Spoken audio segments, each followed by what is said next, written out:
1. In the fall of 2015, I began college in a very small town in the middle of nowhere. Its population as of 2019 is 55,489.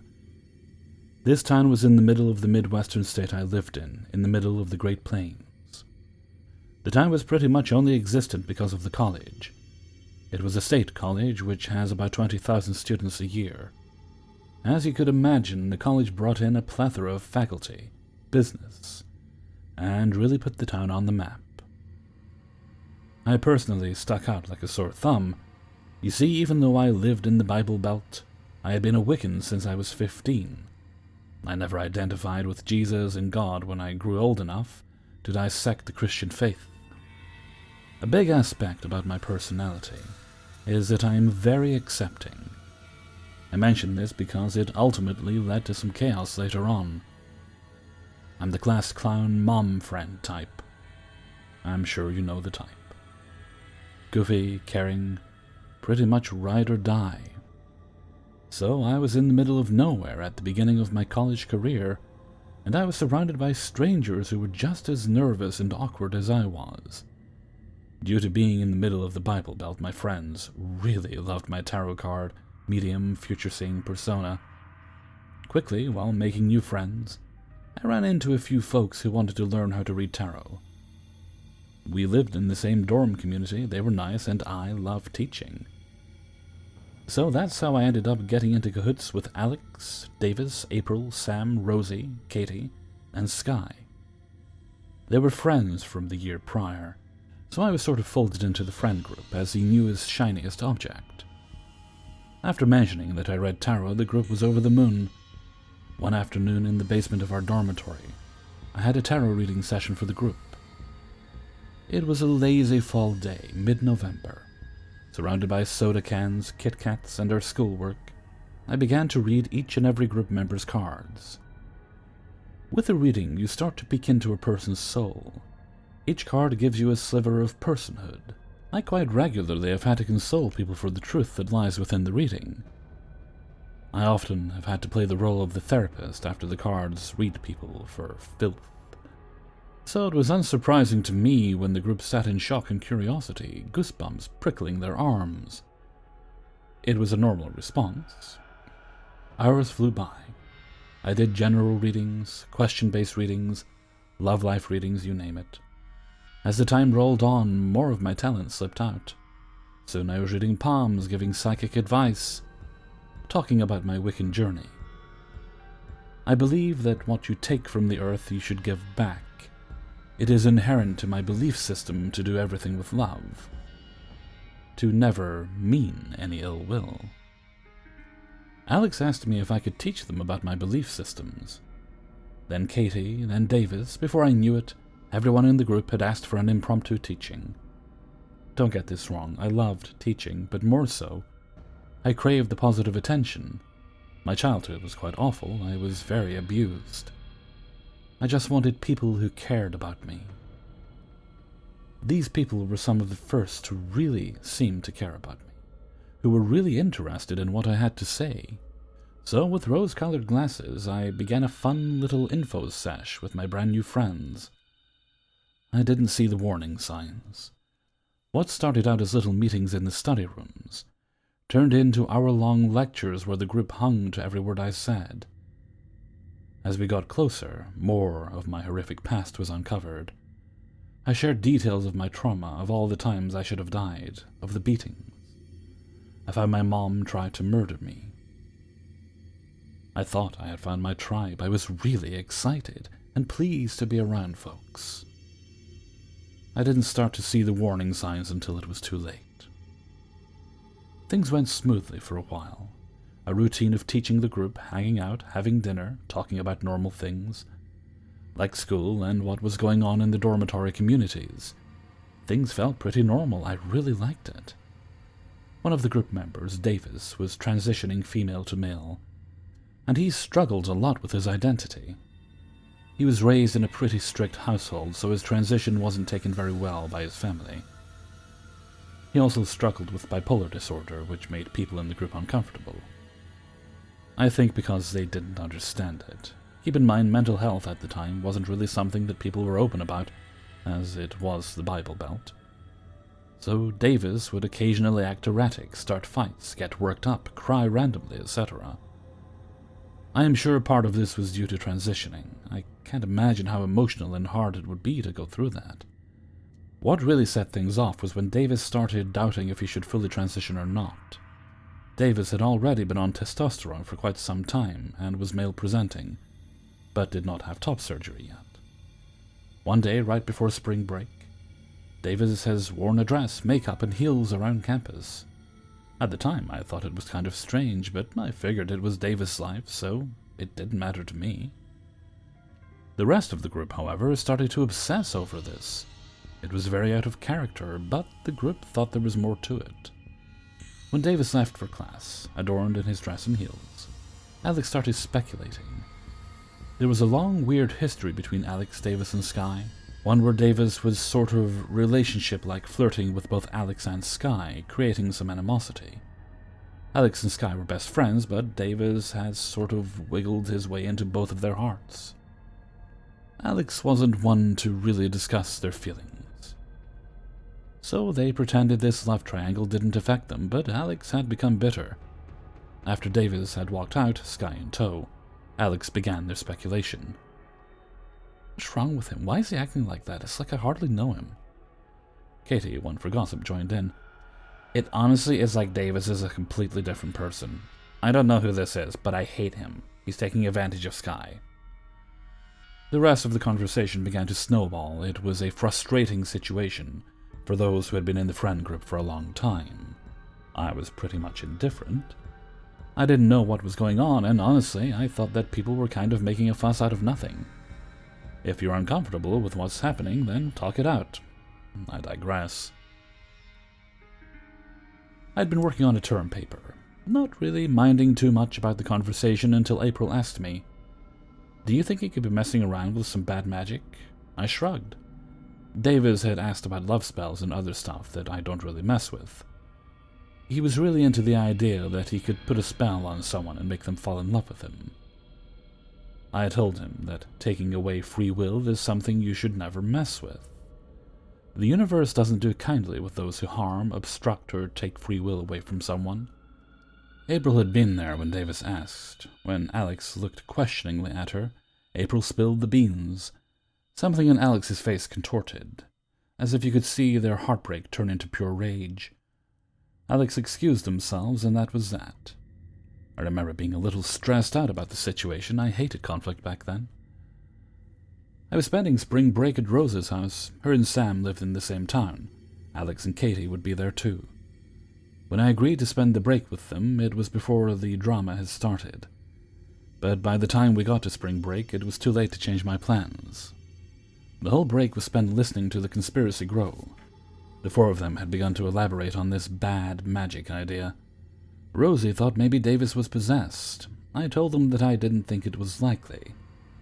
I had a feeling things were starting to go awry. Things felt weird. I had never been in the presence of a group of people who just accused another of being possessed. Things were weird. When I shot down the possession idea, they mentioned the time Davis growled the week prior. We were playing a game online when Davis growled as a response. I had jokingly said he sounded like a demon. I still told them that it was nothing, but they would not let up. Realizing I was in trouble, I came up with a quick solution. I told them we could do some protection spells, so if anything was going awry, we would be okay. That seemed to appease them well enough. Luckily, they left the topic alone until we were heading back to campus. "We need to do an exorcism on Davis," Rosie said, a wild look in her eyes. Rosie had dabbled in paganism before she had met me, so she already had a solid set of beliefs and theories. The issue here, however, was that Rosie and Sam thought they could use their paganism as a tool to control those around them. I tried to correct this thought process, as it was against my belief system, which they seemed really receptive to, until they felt threatened. Davis had sent a text message to Rosie about some drama with Alex and Sky, sending Rosie into a spiral. Before I knew it, the narrative shifted into Davis is possessed by the demon Lilith. I didn't know what to do. I told them that he wasn't. I said it didn't make sense. It was too late. I didn't know. I figured that if I got back to campus, took some time away from them, everyone would calm down. So that's what I did. I tried to do as much damage control as I could on the rest of the ride. But then when I got back to the dorm, I locked myself away in my room. When asked, I just said I was behind on work from spring break. Things were quiet and safe. I figured it was temporary insanity or something. I was sat downstairs talking to April a few days after I had locked myself away. We were just chit-chatting about what she had done over the break, when I saw Rosie and Katie rush past the sitting room. They were frantic. They waved at us when they ran past, but didn't say anything. A bit later, Sky ran in the same direction, crying. When he saw us, he rushed in. "Davis said he's a demon and needs to be exorcised." I jumped to my feet and started running towards his dorm. Sam and Alex stood in the hallway. Their faces hardened when they saw me, Sky, and April walking up. "You're not allowed to be in here. Davis is a danger to you," Sam said. "He admitted he was possessed." "He's not possessed. Let me in there." We bickered for a while until I said that if they were going to do an exorcism, they needed me in there. Nothing could have prepared me for what I saw. Davis was laid on the bed, tied to the bed frame. He was crying. Rosie and Katie were inside, setting things around the bed. Rosie held a tattered old book in her hand. There was sage burning on a plate. Katie yelled something, but I couldn't focus. I just kept thinking that these people were fucking crazy. All I could see was Davis crying on the bed. "I'm so sorry. I didn't know I was possessed. I didn't know I was going to hurt you," Davis wailed, shaking. "We're gonna get the demon out. You're gonna be okay." I just kept saying that he wasn't possessed, but nobody was listening to me. That's when I saw the knife. It was bronze in color, with something dark crusted onto it. It sat in a bowl from the dining hall, sat in a mix of what looked like salt and what looked like blood. In shock, I looked over to Rosie, spotting a bloody gauze on her arm. It was like my world stopped. At this point, I had realized these people were crazy. I didn't think they were killer crazy. I'd seen enough scary movies that I could only imagine what was going to happen. I grabbed the knife and cut through the cloth that tied Davis down. Grabbed his wrist and bolted from the room. I called Davis's mom and told her to come get him. We went to my dorm until she got there, with me just trying to talk some sense into him. Davis went home shortly after. Rosie, Katie, Sam, and Alex were blowing up my phone. April had come with me when I ran out with Davis. When he had gone home, she started to talk about how I needed to be careful. Because if Hillary Clinton were elected president? Because I was special. My mother had told me that she had tried to kill me, or else the government would get me. That I was special. April knew this. Apparently she believed it too. I just nodded, telling her I needed to go to sleep. After she left, I started filing paperwork to transfer schools. I moved 2 hours away, blocking everyone in group's phone numbers. I couldn't believe everything that had happened, but looking back, I started to see that the signs were there all along. The passing, "You're like a witchy Jesus," or blind faith in everything I said. The most memorable moment was when I told them that the sky was actually green. I was just joking around, being a sarcastic asshole.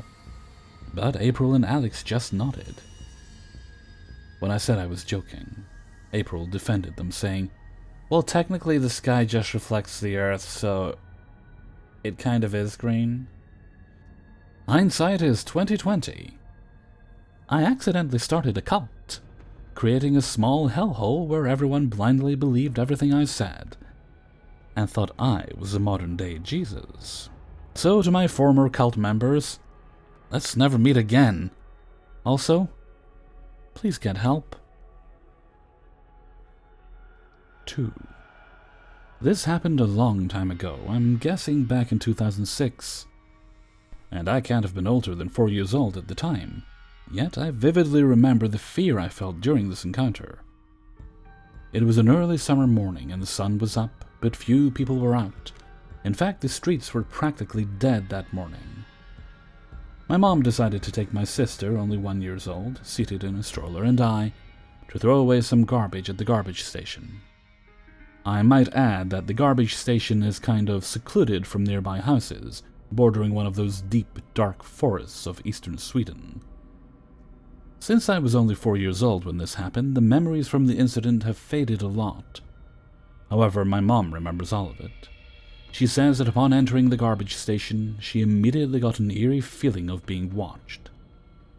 I remember that feeling too. I felt creeped out, even though I didn't know why I was scared. I guess I could sense my mom's fear. Walking along that secluded garbage station, my mom suddenly stopped and told me this: "Hold on to the stroller as hard as you can and don't let go, no matter what." That's my most vivid memory I have of this, and I don't think I'll ever forget those words.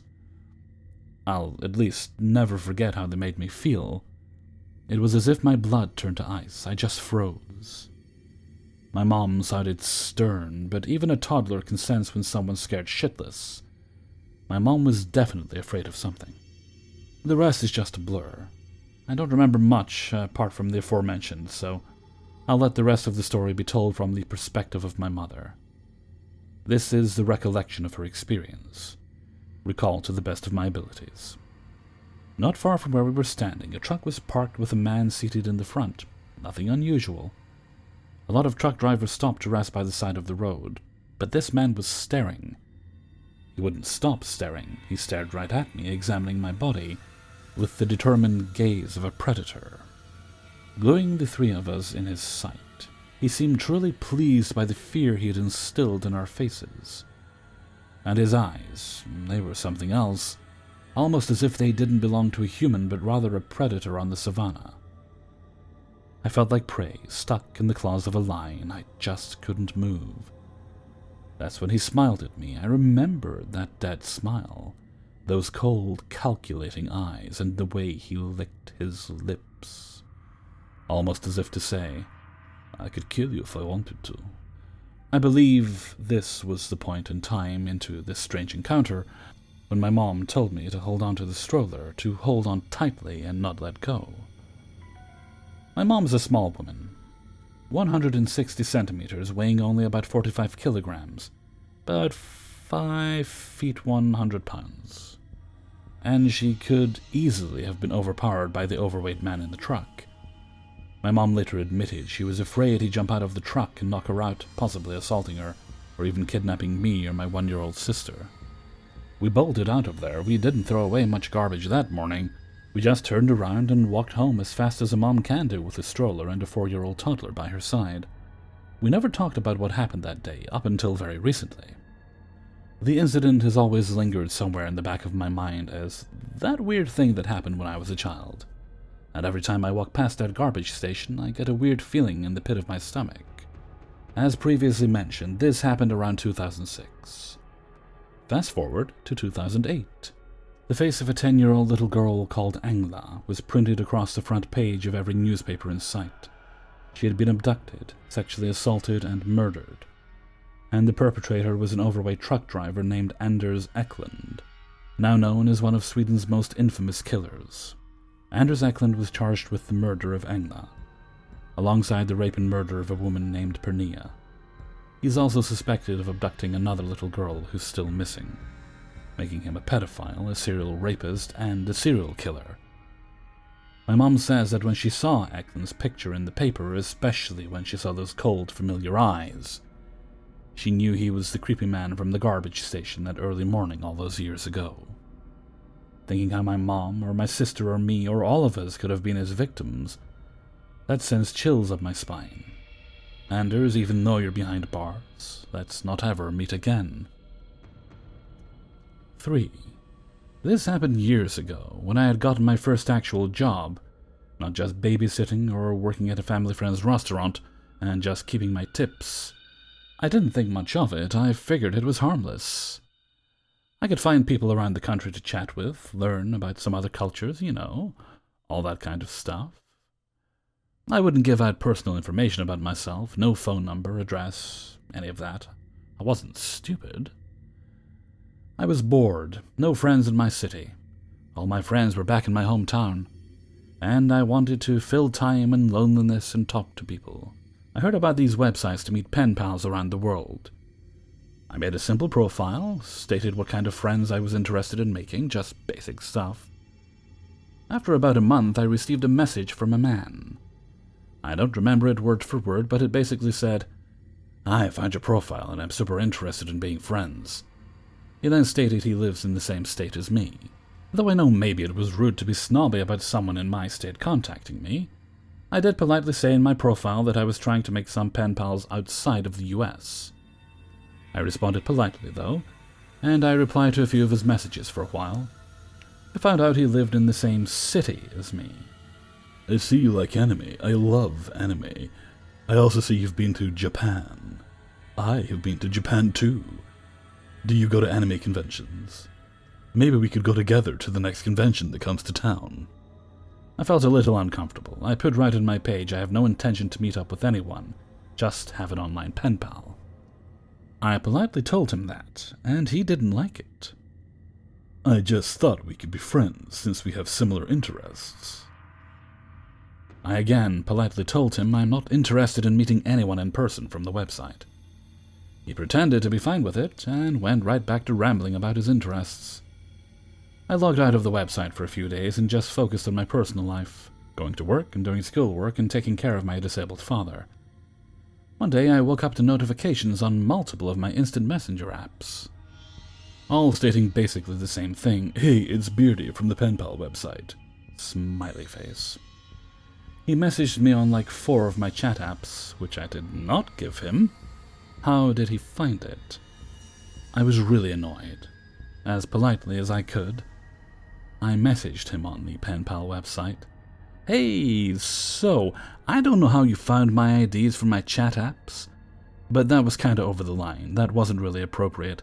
Not one app, but you messaged me on like 4. I'm sorry, but I really wanted to talk to you, and you haven't been on the website for a few days." That doesn't make it okay. I also have a personal life, and a job, and a family. I cannot spend all my time on here. "That's why I messaged you on those apps." I don't have them listed on my profile. How did you even find them? He avoided the subject. "I'm sorry I did that. I'm just trying to be your friend. I just want to be friends with you." This isn't the way you do it. I'm very uncomfortable that you somehow found that information that I didn't give you. I don't think we should talk anymore. I don't want to be friends with you. I'm sorry. Please do not contact me again. I immediately blocked him on all of those apps and on the Pen Pal website. For a few months, everything was fine. Suddenly, I got a message in one of the apps, and the user wasn't in my friends list. The message was basically as follows.